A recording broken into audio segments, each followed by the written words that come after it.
Interestingly enough, though, a headdress, a chief headdress, was recovered from the battlefield. And Captain Frohawk writes about it in his report. It's a big feathery chief headdress with over 20 silver medallions, and he sends this as a gift to then General Ulysses S. Grant. So where is it today?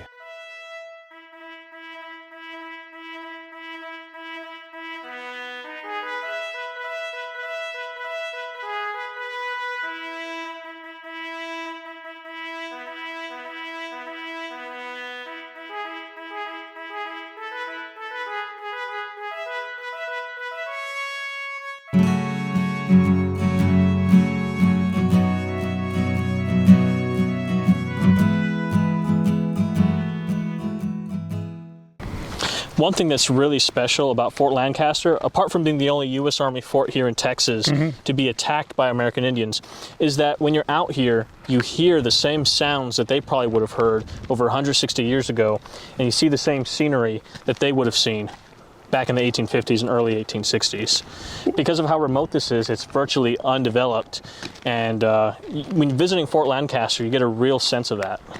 Well, I see you've done a great job here on keeping the growth down.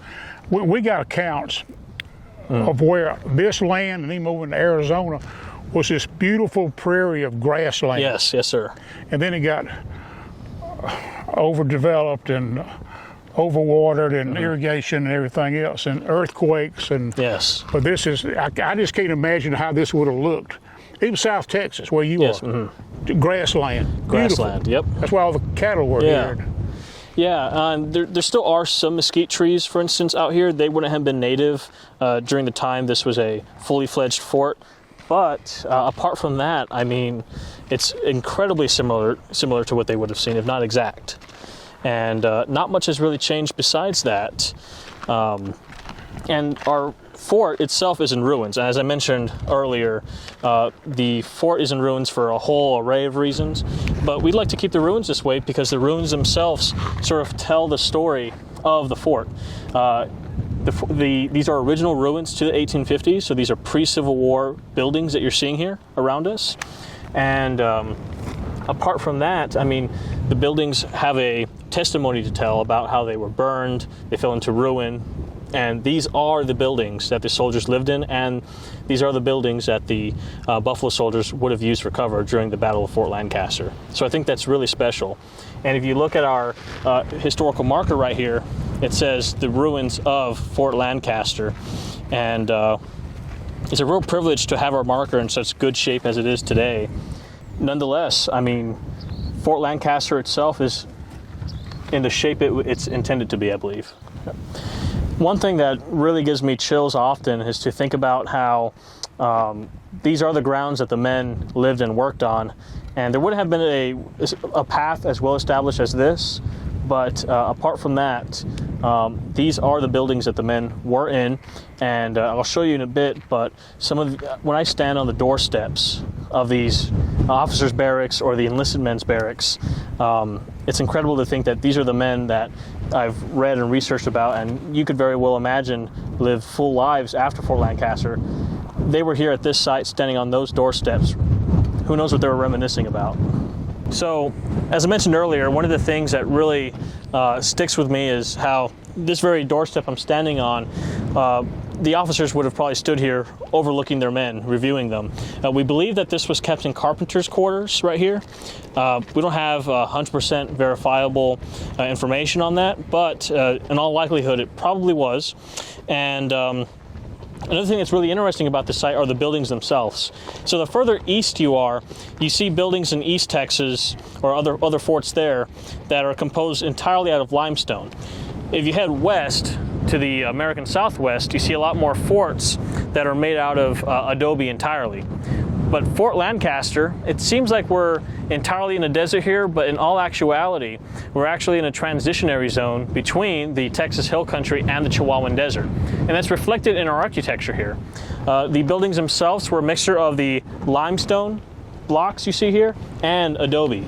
So over time, because of the adobe's the way it erodes and such, all that's left is primarily the limestone, and I think that's another distinguishing factor about Fort Lancaster. This is wonderful. Tell me about it.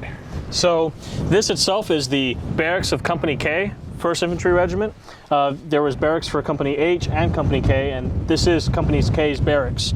This is our tallest remaining structure here on site. So we have our chimney right here. This is original to the 1850s, and at this time, peak 1859, 1858, there would have been about 160 men garrisoned here at Fort Lancaster. Of, like I said, Companies H and K, the 1st Infantry Regiment. In 1859, Company H, which were in those other barracks down over there, they would vacate Fort Lancaster to go build and establish Fort Stockton. And Company K would remain here until the beginning of the American Civil War. It's very interesting. I mean, the architecture is, you just wouldn't think a group of soldiers would come build something like this. With no guidance, no engineers here. Robert E. Lee wasn't here. None of those people were here. No, it's just it's in such good shape to be as old as it is. Now I know that when they vacated this fort, did the Indians burn it down? They did. So we know that the U.S. Army was here at this fort until 1861. They vacated, and the state of Texas and the Confederate Texans maintained control of this fort until 1862. Afterwards, the fort was abandoned, and by the end of the Civil War, we know the fort was entirely burned by Native Americans. Well, this is great. Look at the landscape out here. I don't know if the camera can get all this or not, but it is so nice. Absolutely. Flat. Was this flat when they came here, I guess? This was all flat, and there is sort of a natural curvature to the fort itself. But the surrounding mesas and hills really add to the dramatic look of the fort. Yeah. Okay, great. All right, so this is the corral. This is where the peak of the battle would have occurred between the Company K, the 9th Cavalry, and the attackers who converged on the fort on December 26th of 1867. The primary objective of the attackers was to actually steal the horses of the Buffalo Soldiers. So when the Buffalo Soldiers were attacked out in this valley, they brought the horses in through the fort and tried to secure them here in the corral. Unbeknownst to them, though, the gate was raised by the attackers, and the Buffalo Soldiers were unable to get the horses into the corral. And because of the gunfire, the arrows flying in this vicinity, the horses of the Buffalo Soldiers stampeded out this way to the south. And Captain Frohawk, this may seem a major inconvenience or a major loss to have your horses stolen by your attackers, but Captain William T. Frohawk, the officer in charge, he writes in his report that had the stampede not happened, had the horses been able to be controlled into the corral, all probably would have been lost, because it would have been a small force of Buffalo Soldiers defending the corral from overwhelming odds. So in a way, the loss of the horses was a blessing in disguise for the Buffalo Soldiers and the men of Company K. Now, where were the men set up mostly when they were fighting? Were they all around here, or they concentrated in this area? They would have been in the buildings, certainly, and Captain Frohawk established with his lieutenant, they would have established a skirmish line to sort of ward off the attackers. Okay. Now, how long did this battle last? It was over a few hours. Oh, okay. So it was a few hours, but the major point of it, the sort of the highlight of it, was when the horses were brought in through the fort, and the peak of it was right here as they were trying to secure them. The Buffalo Soldiers were prodded for a while, for several hours after, but by nightfall, the battle had all but concluded. Okay. And 3 people were killed? 3 people were killed. That would be Anderson Trimble, Eli Bowers, and William J. Sharp. Now, whatever, did the Indians carry off their dead? Their own. So, interestingly, the after-action report notes that roughly 20 attackers were killed. We believe that the attackers picked up their dead from the battlefield and took care of them. We're not sure if 20 is the correct number, but that is what is reported. Interestingly enough, though, a chief headdress, was recovered from the battlefield, and Captain Frohawk writes about it in his report. It's a big feathery chief headdress with over 20 silver medallions, and he sends this as a gift to then General Ulysses S. Grant. So where is it today? We don't know. It's sort of lost to the pages of history, but Certainly, it might still be out there somewhere. You know, some historian that knows about headdresses could probably say this was Kickapoo or this was, you know, whoever. But perhaps, but I think that's a very neat connection that Fort Lancaster has to the famed general and eventual president Ulysses S. Grant. Well, how about that? That's a good story. Is it? Maybe it's in the Capitol somewhere, stored in the basement. Who knows? Okay, well that was great. What else we gonna see? So Fort Lancaster was established in 1855 to protect the San Antonio to San Diego Trail. And at this time, in this time period, people were heading west, outwards, to participate in the California Gold Rush, to participate in the westward expansion in this time period. And this necessitated Fort Lancaster to be established. You can kind of see the evolution of forts springing up all across Texas in this time period to protect travelers and settlements out east. What you see here, this beautiful map, this was done by the U.S. Army Survey Team in 1849, and you can see the region. Here is Fredericksburg, Texas for reference. Here is San Antonio, and right here you would see the Live Oak Creek. Now that's the water source that sustained Fort Lancaster. So I'll take you to our scale model of the fort, and Fort Lancaster was named after a gentleman named Mr. Job Roberts Hamilton Lancaster. He was West Point class of 1840, and he was ranked 7th in his class. Rank 6 was none other than William T. Sherman. So we have our scale model of the fort. This is what the fort would have looked like in its prime. This is probably roughly around 1859, 1858, and at its peak, there were 160 men here at Fort Lancaster. That's not including the women and children and other civilians that probably would have been present at this post. We have the barracks that would have belonged to companies H and K of the 1st U.S. Infantry Regiment. We have the officers' row, we have the hospital, and the San Antonio to San Diego Trail ran east to west. So in juxtaposition to this scale model, here is east on this side, here is west over here. So the trail would have ran across the most important buildings for civilian travelers. So we have the hospital right here. The road would have ran past that, would have ran past a sutler store.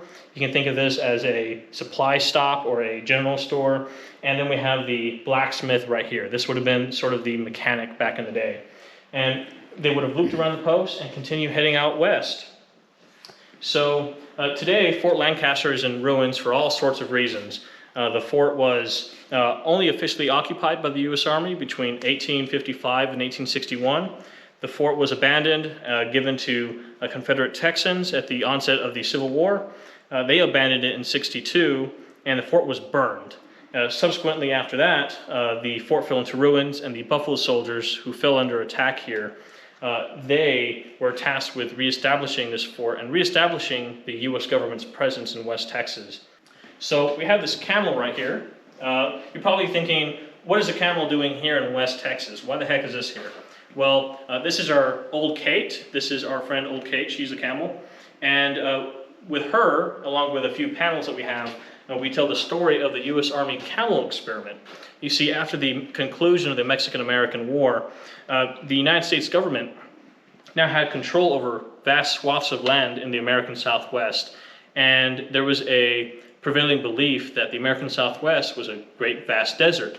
In some ways they were right, and because of that, the U.S. government imported camels from the Middle East and North Africa. They were brought on the ship, the USS Supply, and brought all the way from the Old World all the way to Indianola, Texas, where they were offloaded.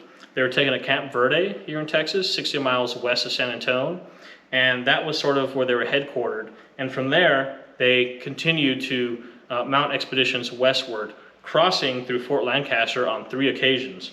In 1857, 59, and 60. This room right here, we talk about the battle that occurred here in 1867. This would be a pretty special occasion because the 9th Cavalry had only been formed in 1866, and in a way they would get their baptism by fire in a major engagement here at Fort Lancaster. So we have this mock-up of what the barracks would have looked like, whitewashed adobe and limestone. And in here, we tell the story of this battle that happened here at Fort Lancaster. So, Company K was sent out here to rehabilitate the post, They were actually headquartered out of Fort Stockton, but Fort Lancaster was a substation in this time. And Fort Lancaster had been a ruin since it had burned, it was neglected, it had fallen apart. And they arrived here in the summer of '67, and they were trying to rehabilitate the post. And in December 26th of 1867, the day after Christmas, they fell under attack. The 58 men of Company K were attacked by a reported 900 Native American warriors. There is a belief that it was the Kickapoo. We believe it was Kickapoo warriors. But there was also mentions in the first-hand accounts of white men in Confederate uniforms and Mexican renegades. So it's certainly interesting to entertain the idea that it was sort of a motley crew of sorts that attacked Fort Lancaster. Captain William T. Frohock, he was the gentleman in charge. He was a veteran of the Civil War. So was his lieutenant, Fred Smith. Many of the African-American enlisted men of Company K were also veterans of the Civil War. So because of their experience and the fact that they had the Spencer repeating carbine, this helped turn the tide of the battle in their favor. The Spencer amplified their gunfire, the capability to return fire. They had the buildings as cover, and the battle-hardened veterans of Company K were able to withstand such a large attack by over 900 enemies. You would think that they'd be wiped out, but because of these factors, the Buffalo Soldiers prevailed in their first baptism by fire. The fort would be abandoned officially by 1879. It would fall into ruin, and the rest is history.